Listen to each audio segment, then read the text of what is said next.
బిడ్డారా, ఆ గాడిద ఎవరంటే మనమే. ఆ గాడిదలు మనమే. ఆ దుర్వాసన కలిగిన గాడిదలము, ఆ కప్పు కొట్టే గాడిదలము, అసహించుకునే గాడిదలము మనమే. మనం మన పిల్లల్ని తిడతాం కదా, అది చూడు అడ్డు గాడిదలా తిరుగుతున్నాడు రా అంటామమ్మ మనం అన్న మన పిల్లల్ని. అది చూడు ఎలా తిరుగుతున్నాడు, గాడిదలా తిరుగుతున్నాడు రా, పని పాట లేకుండా. పనిలో పాట లేకుండా ఏం చేస్తున్నాడు చెప్పండి అమ్మా? గాడిదలాగా తిరుగుతున్నాడు, అడ్డ గాడిదలాగా తిరుగుతున్నాడు. దేవుని బిడ్డలారా, మానవులమైన మనము మనుషులకి ఏం చేస్తామంటే పేర్లు పెడతాం. ఏం పెడతాం చెప్పండి అమ్మా? పేర్లు పెడతాం. ఆ పేరును పోలినటువంటి గాడిద కట్టబడి ఉంది. ఆ కట్టబడి ఉన్నటువంటి గాడిదను ప్రభు ఏం చేశాడు చెప్పండి?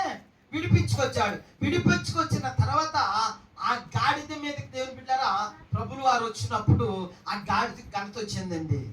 ఇప్పుడు పరలోకానికి వెళ్ళాలి అంటే యేసు ప్రభు ఏమన్నారు తెలుసా? ఈ గాడిద గురించి యోహాను శుభవార్త 14వ అధ్యాయము 6వ వచనం. పాస్టర్ గారు అన్నీ బైబిల్ చెప్తారేమో చదవాలని ఒళ్ళు దగ్గర పెట్టుకుని దేని మీద ఉంటారు చెప్పండి ధ్యాస అంతా? యేసు నేనే మార్గమును, నేనే సత్యమును, నేనే జీవమును, నా ద్వారా తప్ప ఎవడను తండ్రి వద్దకు రాడు అని చెప్పాడు. ఏమండి?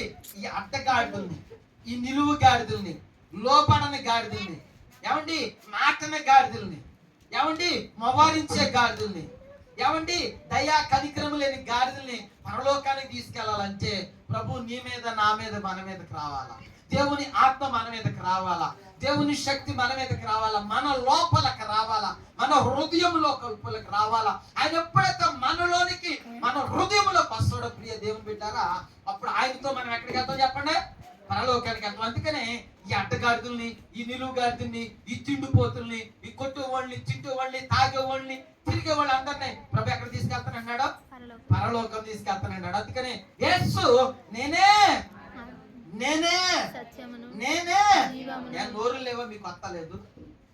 నోర్లు ఉన్నాయి కదా, చెప్పండి మళ్ళీ. యేసు నేనే, నేనే, నేనే అని నా ద్వారా తప్ప అన్నాడు. ఎక్కడికి?